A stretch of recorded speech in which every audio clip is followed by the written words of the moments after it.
Today on Locked On Phoenix Suns, we know Tyus Jones was a godsend for the Suns in free agency.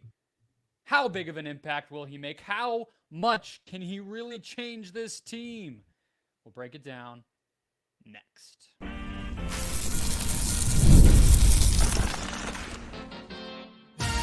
You are Locked On Suns, your daily Phoenix Suns podcast, part of the Locked On Podcast Network, your team every day. Welcome back into Locked On Suns. I'm Brendon, Kleen, a staff writer at Awful Announcing and a credentialed Suns media member. Thank you so much for making Locked On Suns your first listen to kick off your week. Happy Monday. Don't forget, Locked On Suns is free and available on all platforms, including YouTube. So click that follow or subscribe button, become an everydayer, and get locked on to the Phoenix Suns each and every day with thousands of other Suns fans. Today's episode, guys, is brought to you by our wonderful friends at FanDuel. You can start the season with a big return on FanDuel by placing a $5 bet and get started with $200 in bonus bets guaranteed. Visit FanDuel.com to get started. Joining me, as always, the executive producer of The Drive on Fox Sports 910 from the beautiful West Valley. How are we feeling on this Monday, Ben Garcia?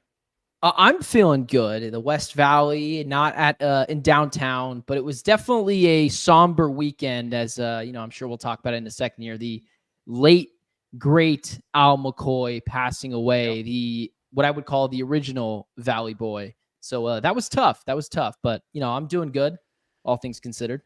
Yeah, we'll start there. I mean, that is really the place we wanted to go. We'll talk about Tyus Jones as we continue the show and get the season preview continued. But first of all, the original Valley Boy, I love the impression there of Al McCoy meeting Kelly Oubre Jr. in some way, shape, or form.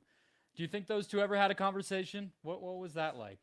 I'm sure they did, and I'm sure it was the weirdest conversation in mankind. Kelly Oubre can go a lot of different avenues. I've heard a lot of different stories from him. And a guy as polished as Al McCoy was, I said on Twitter, he was a artist and the airwaves was his blank canvas and never disappointed. Just one guy that's so locked in and one guy that's locked in as well, but a little unhinged at times. I'm sure that conversation went a couple of different directions.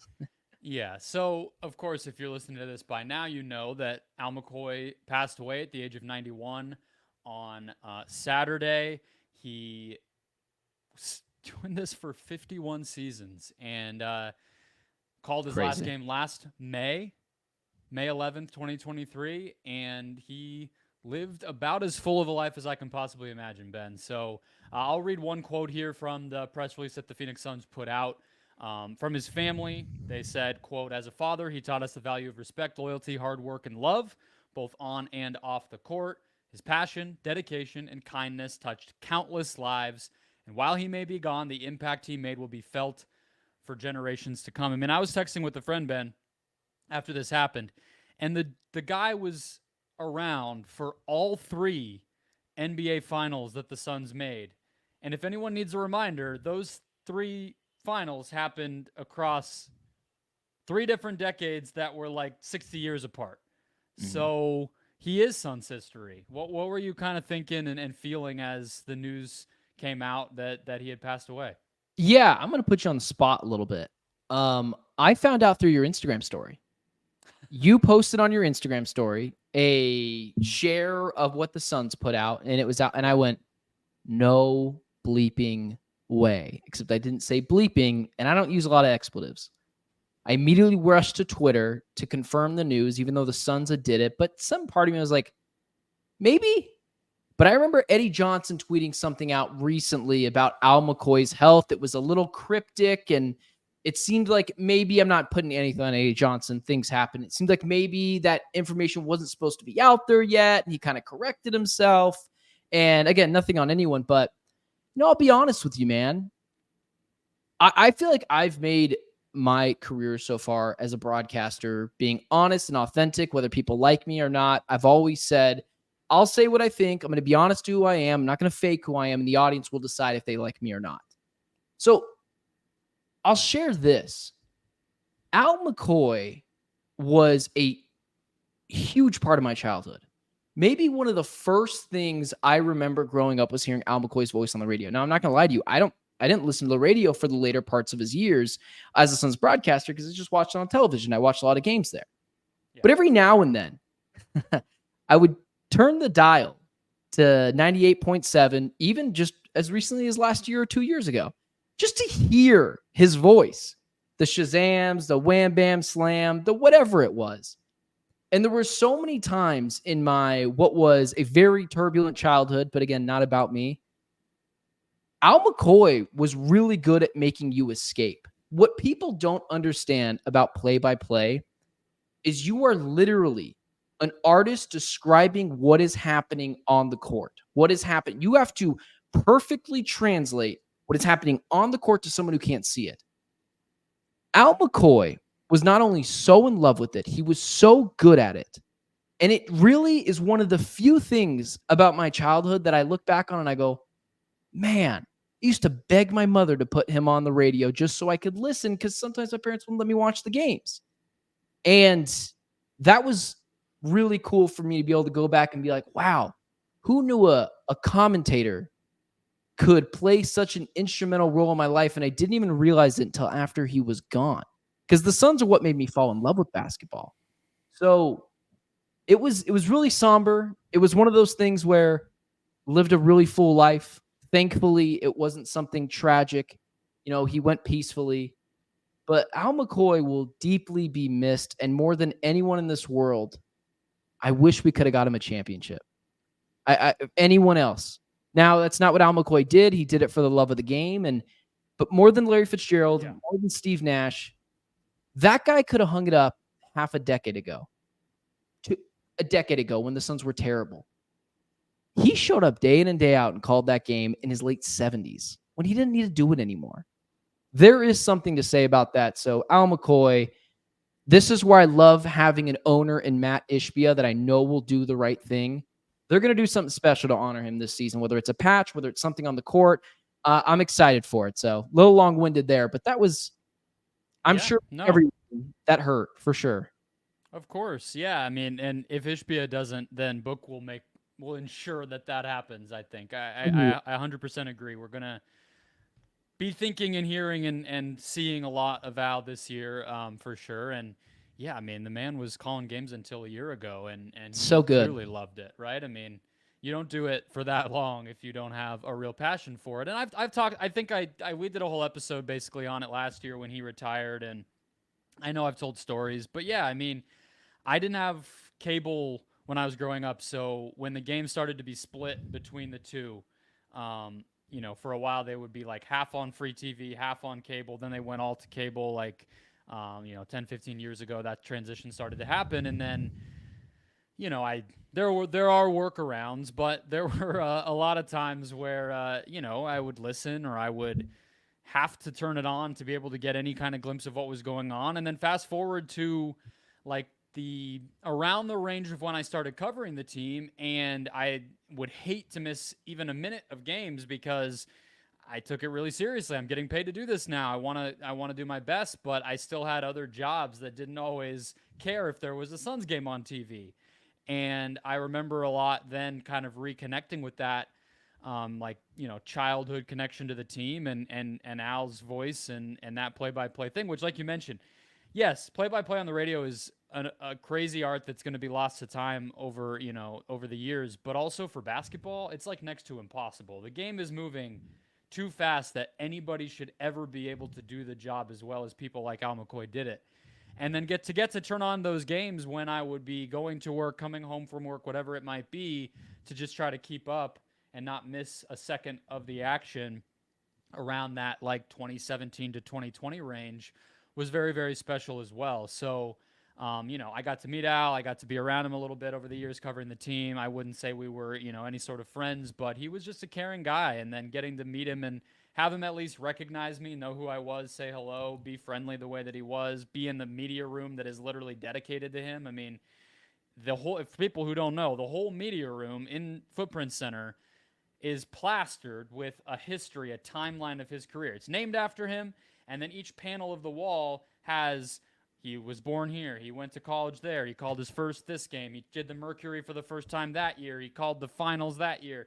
And it's just this complete homage to him. And that'll be there forever. So, yeah, there is no person, I think, that is more Suns history than Al McCoy, right? I mean, who else would there be? He is this team.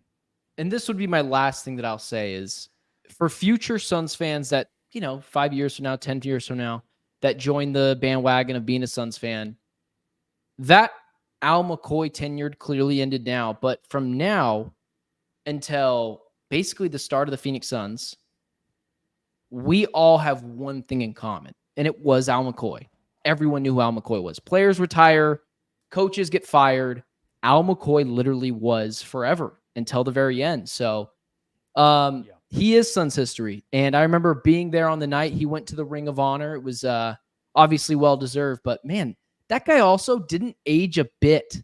He looked the same at 78 or 75 that he did at 91. So, it was definitely he also kind sad of looked day, 90 when he was 60. We all love him, but the Suns aged him. It helps when you age really fast and then you get to just be old for a while. That's I think how everybody would want it. You don't want to be, showing it. You get old and then you're just old. You watch the 2010 to 2020 Suns, you'd age a few years too. So he had a front row seat at it. A lot of us could take days off. He couldn't. So those late 90s, early 2000s years, and then those 2010s years, they probably had something to do with that. All right, let's get to Tyus Jones. Rest in peace, Al McCoy. You will never be forgotten this season. Absolutely. We will hear and talk plenty more about the man, I am sure, as Ben said. Let's get to Tyus and the impact he can have after one break. Today's episode of the Locked On Suns podcast brought to you by FanDuel. NFL fans, you can start the season with a big return on FanDuel, America's #1 sportsbook. So when you get a hunch in the middle of a game, you can check out the latest stats, view live play-by-play, and so much more on the same page where you place your bets. That, of course, is all on FanDuel.com or the FanDuel Sportsbook app. Get started with $200 in bonus bets guaranteed when you place your first $5 bet. We've been keeping up with the MLB side of things. I'm not going to, go crazy here. I will just check in on the D-backs odds. I believe they were plus 1,500 or plus 1,800 the last time I brought them up here. They're now plus 1,100. And they're somehow still behind the Brewers, who they just did a number on in this series over the weekend. So maybe it'll just feel a little sweeter if they do win the NL. Either way, you get the $200 in bonus bets. You can get to work on the FanDuel Sportsbook, FanDuel.com, and the FanDuel Sportsbook app. All right, Ben, let's keep it rolling. So, Tyus Jones here. Minimum contract. Wonderful luck that the Suns were able to get this dude. I want to play a little bit of fact or fiction like we did in an episode last week with Bud, but we'll do that to close out the show. What do you think is going to be the biggest ways? Let's try to do this where we are as specific as possible, right? Because we've talked about Tyus for 2 months. But let's get granular. Let's get specific about what is this guy really going to be able to do? How much can he help this team, and in what ways do you see that happening? Well, I think it's clearly the basics. The number one thing I think the Phoenix Suns needed to fix over the offseason, I thought was wing depth. A close number two was the point guard position. Clearly, just letting Bradley Beal, Kevin Durant, Devin Booker go out there and just be cool and be great wasn't the exact recipe success that they wanted to do. Tyus Jones, there wasn't a lot of pick and roll with this Suns team either. In a traditional sense, there wasn't a lot of making defenders pick and choose, getting mismatches. It was a lot of hero ball. What I want for Tyus Jones to specifically do is to unlock Kevin Durant. We've talked about this multiple times at lengths. Whenever Kevin Durant went off or Kevin Durant was having a good game, and then on the inverse, wasn't having a good game, it was almost correlated perfectly to the fact that Kevin Durant wasn't being set up well. Everything was being done through Kevin Durant just being awesome. And that doesn't even work out even for the greatest of players. Kevin Durant isn't a point guard. He can make his own shot, but he's not going to go out there and get 10 assists a night like LeBron or Steph Curry can, being the Swiss Army knife. Kevin Durant is clearly an offensive juggernaut with a lot of great defensive capabilities. They need to be able to play off of Tyus Jones to unlock Kevin Durant. There needs to be more of crashing and kicking out to Kevin Durant so that he can shoot more three-pointers. Same thing with Devin Booker and especially Bradley Beal. Devin Booker is the best playmaker on this team, I think, and I don't even think it's super close. Bradley Beal, there are numerous amount of times he's standing open on the wing, and there's no one there to kick him out the ball.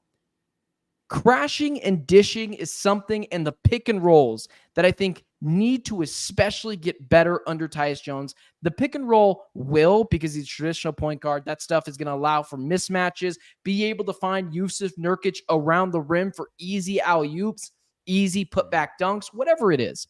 And then, of course, just to reiterate, we can't let Kevin Durant be sitting in the corner like a dummy. Yeah. He's got to be able to get the ball, and a lot of that has to be done with crashing and kicking out to one of the best scorers of all time. So that is probably my biggest thing. A little bit of the Bradley Beal. Yeah. But the biggest thing has got to be unlocking Kevin Durant.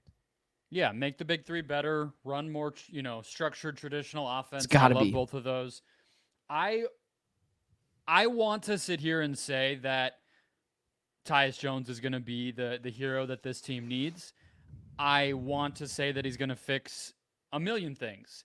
I'm not sure. We'll have to see how it works. What I know he'll fix is that he will raise the floor of this team and he will limit the mistakes of this team. Okay?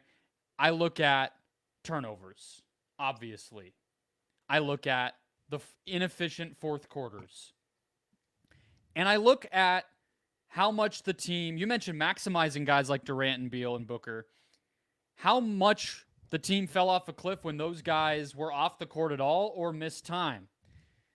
Those are the three things that I think instantly Tyus Jones brings.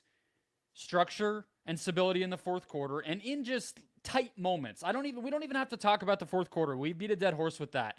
How many times were games over in the first quarter for this team because they came out flat, they turned the ball over too much, they played loose, they didn't have a sense of purpose? I think Tyus Jones will even help with that. Just that overall confidence when you roll the ball out that we know what we're doing. Turnovers, overall, they cannot beat themselves that way as much as they did. And then think about a game where Beal's hurt, a game where Book has to miss, a game where whatever. You have a real creator now. Like, I think we almost overlooked that part of it where this is just another dude who can actually get offense for himself and other players. How long was that list last year? Was it longer than 3? Was it just the stars? Yeah. So maybe you're just going from 3 to 4, but damn, that's going to feel pretty good. So it's not the most glamorous categories. I loved yours, but my mind immediately just goes to like, let's raise the floor. Let's stop this team from beating itself. How many wins is that worth? That's going to be really, really huge. And that's kind of what a point guard is supposed to do, is help in those little areas. That's a really, really good point. And you said something specifically that I want to harp on. And again, it doesn't even have to be the fourth quarter. In fact, I won't even mention it. But there were times in those games where the other team, whatever it was, the Thunder, the Mavs, Lakers, whatever it was, high caliber Western Conference teams that would go on these runs, and it felt like the Suns could not stop the bleeding. Something that a point guard can do, and Nash did this, and Chris Paul did this, and Tyus Jones isn't going to be Nash or Chris Paul, but he would take the ball, settle everyone down, almost like a good shortstop does with a pitcher. When a pitcher's going a little erratic, craziness, the ball's going everywhere.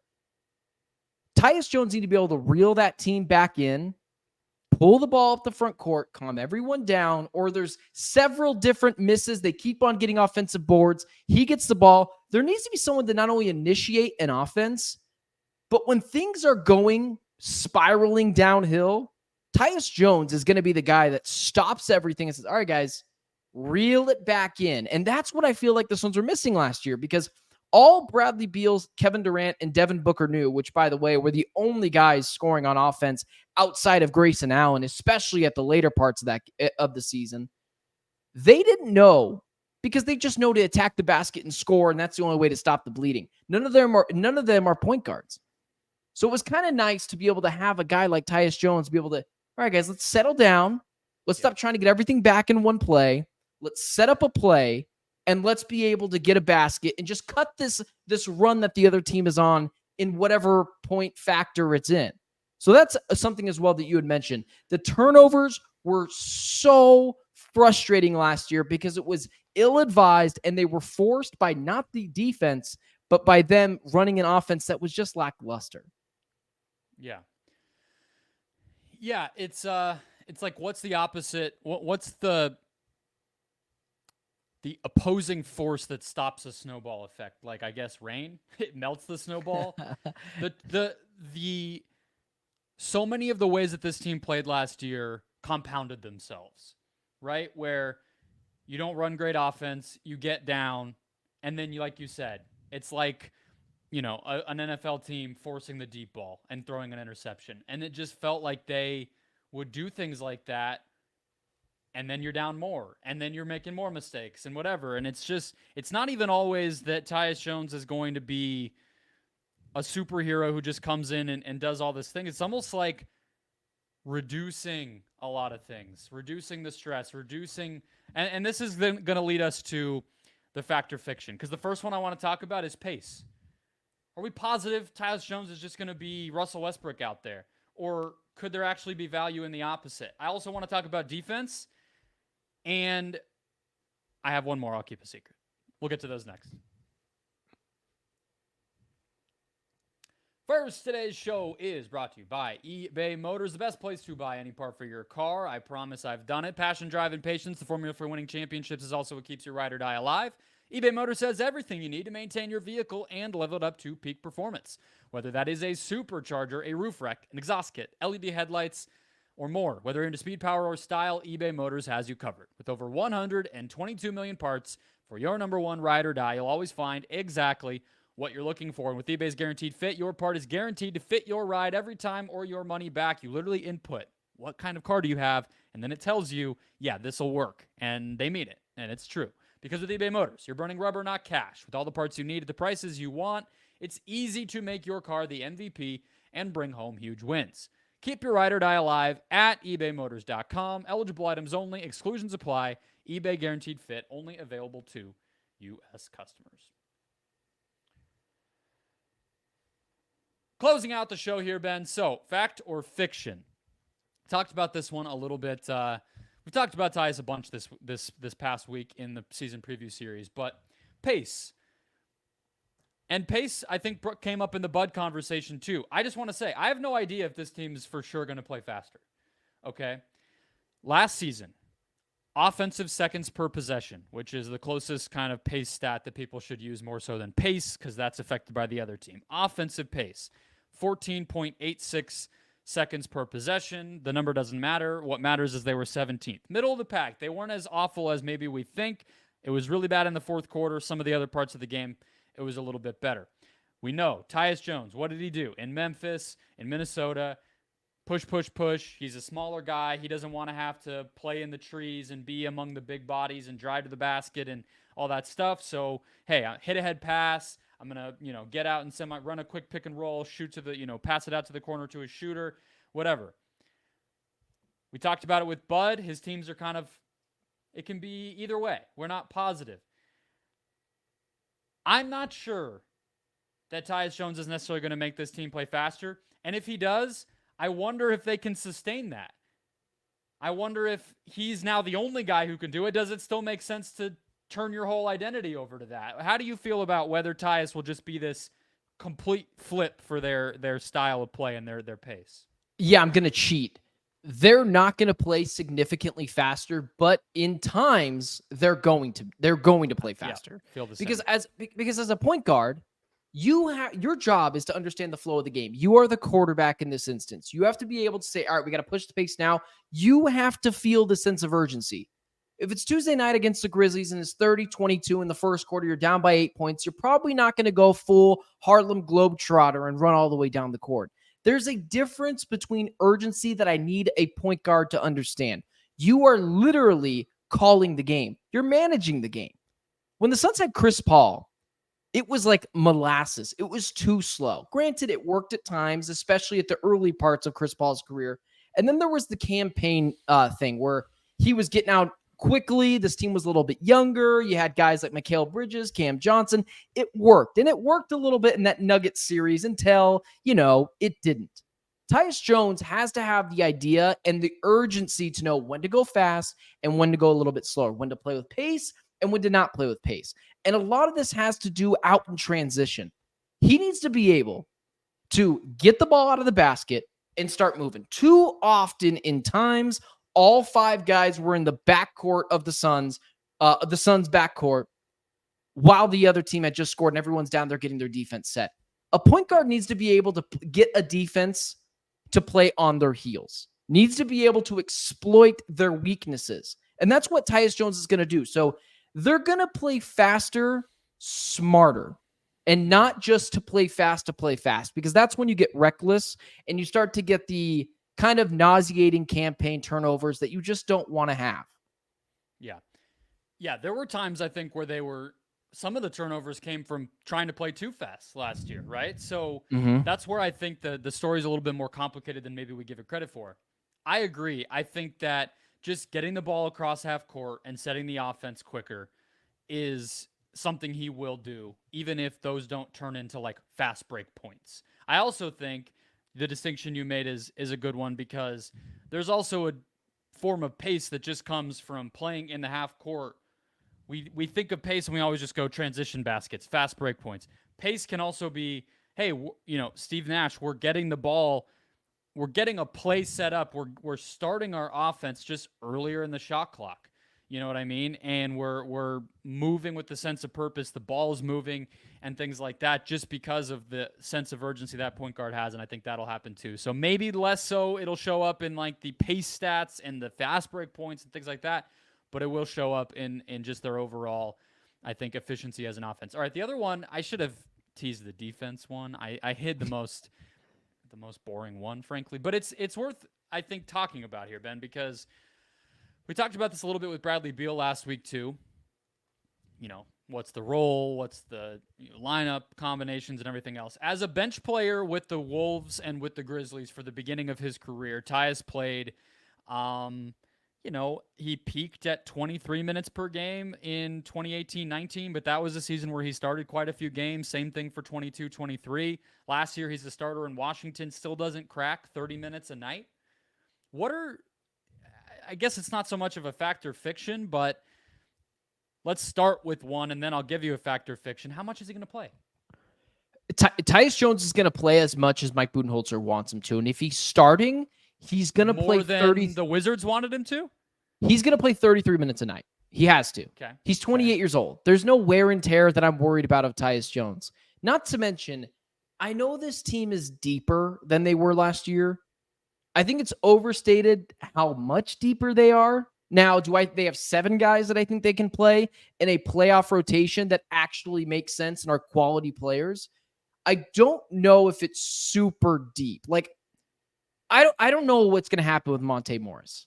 Do I want Monte Morris out there all the time? Not necessarily. And it really is just going to be kind of a play it by ear. If Monte Morris comes out and is a viable backup point guard that can help function this offense, and even at times with the starting 5, he'll play 28 minutes a night. But Tyus Jones is going to be asked to play 33, 35 minutes a night. He's 28 years old. There's no wear and tear on his tires. And this offense just frankly needs it. Unless you're going to ask Bradley Beal to take over most of those duties at the point guard position.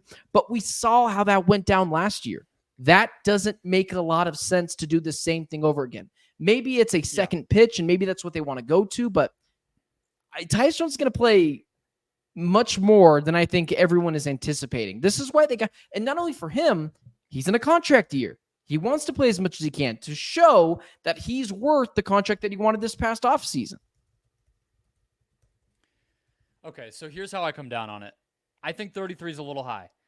I think that my idea of the best lineups for this team still don't include Tyus Jones. That in terms of giving me the balance that I want between offense and defense, in terms of size, whatever. So 33, you're not leaving a lot of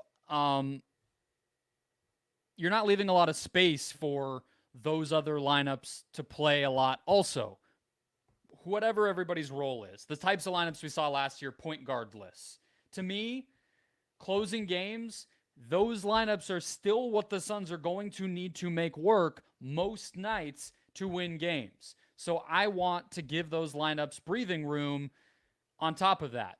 And so 33 feels a little high. My factor fiction was just going to be, I guess, you kind of answered it. We have a split there. So whatever way you want to phrase, pretend I asked a question that led us there, and then that's our answer. Let's get to the defensive one, though. And I mentioned some of this last week, Ben, when we were briefly talking about Tyus, where if you look at some of the advanced stats, just in terms of like the types of players he was guarding, the amount of space he covered on defense, obviously he's been on some worse defensive teams. That's not his fault, but that makes it hard to measure. He's a smaller player, 6'1"-ish, 6'5" wingspan. Do you believe the Suns' defense will be, let's say, worse, better, or the same as it was last year with Tyus Jones on the court?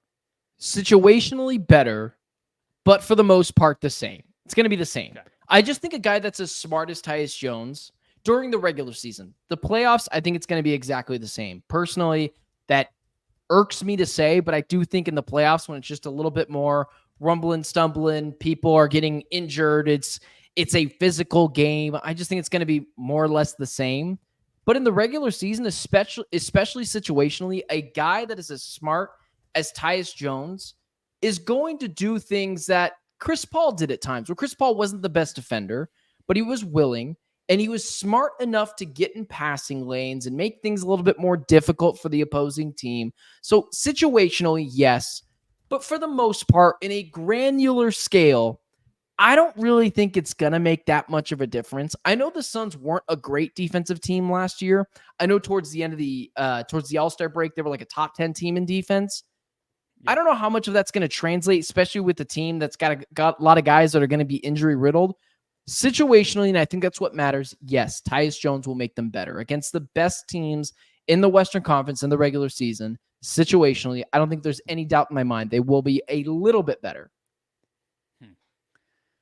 Yeah, I think situationally is a good way to put it. I think it's just going to be matchup dependent. I think that it's going to be, there's going to be certain teams where he's just the right size and the right skill set to guard players that we know the Suns struggled with at times. I mean, Terry Rozier had a huge game against this team, right? And, I think that there's going to be guys like that where maybe it just makes more sense. He just matches up better. But, again, we're talking about a team where, yes, point guard, structure, all the things, the good stuff we've been talking about was a problem for them.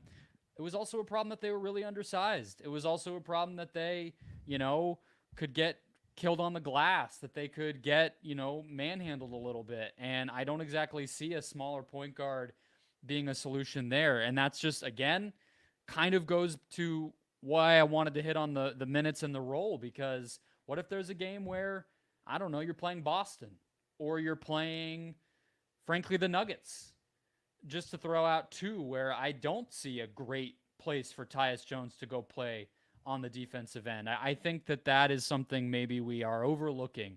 He solved some of their problems, but not all of them. And the ones he didn't solve are still going to be pretty glaring at times, and they're going to have to figure out how to deal with that. Put Grayson Allen out there, put Royce O'Neal out there, whatever it is. Yeah, you had mentioned it's really matchup dependent, and that's kind of the Mike Budenholzer thing. I just expect him to be better with matchups and be able to initiate where guys need to be. Grayson Allen's going to play a really big role in this because he's a little bit thicker. He's a little bit bigger than what Tyus Jones is. But the issue with that is, do you really want to take Tyus Jones' ability to facilitate out for a guy in Grayson Allen? And then you have 5 guys on the court that aren't really used to initiating an offense. I think the Tyus Jones, I don't think it can be overstated, his brain. And when you have 4 smart basketball players out there, and if you want to include Yusuf Nurkic at 5 smart basketball players, I just do believe that situationally, these guys are going to put themselves in positions to succeed. Now, they're not going to be shut down. They're not going to be the bad boy Pistons, but I do think they're going to be able to get the stops they need situationally to be able to get out in transition and score, go get a quick bucket, or set up their offense. So I have a little bit more hope in Tyus Jones in that aspect, although the stats that you pointed out a couple of podcasts ago were a little alarming on him. But I will chop that up to it's the Wizards. How much are they really playing for? And it's a team that wasn't really good at anything. So could look bad before on that, some Grizzlies teams that were disintegrating with Jaws issues and Dylan Brooks, flaming out, all that stuff that was going on with them. So yeah, it's a big season for him in a lot of ways, and I think it's going to be mostly positive. I feel great about almost all of it. There's just a few things I have a question about, and that'll dictate how big his role is, how big his impact is. Ready for a completely arbitrary question to wrap us up here? You just give me a rapid fire answer. Why not? How many wins is Tyus Jones worth to this team? 5.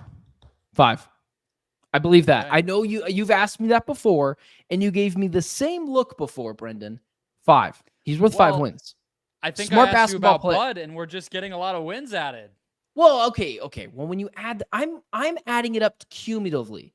I'm adding Bud. They will be 5 wins better, is your point, right? Bud was already there. So when you add Tyus Jones to this mix, I'm so 2.5 each. If you really want to get down to it, 2.5. But yes, I do think that Tyus Jones is such an underrated player in the NBA that would have gotten traded for 2 first-round picks at the trade deadline that I think the Suns just lucked into and really started to make me believe on what this team can be this year. So I'm very high on it. How many wins is Tyus Jones worth? Half? Yeah, maybe 1. Yeah, by himself, probably 1, but that's a lot. Right. 1 win is a lot. And how many is Bol worth, Brendon? 10? Paying $2 million? No, Bol is worth 0, if not, potentially negative if things go off the rails. But yeah, I think he's going to be massive, and I really do think, like, if you're trying to get nerdy about it and look at the adding of wins and stuff like that, the stuff that I started with that's why I started there. Limiting mistakes, adding structure, being more efficient, just being a stabilizing presence. That stuff is what really wins you regular season games. So I think that's going to be huge. All right, that'll wrap us up. Another question asked and answered to preview the season. Long live Al McCoy. Rest in peace to Al McCoy. And we'll be back tomorrow. Hit follow or subscribe if you haven't already. Our season preview coverage marches on. Enjoy your Monday, and we will catch you tomorrow.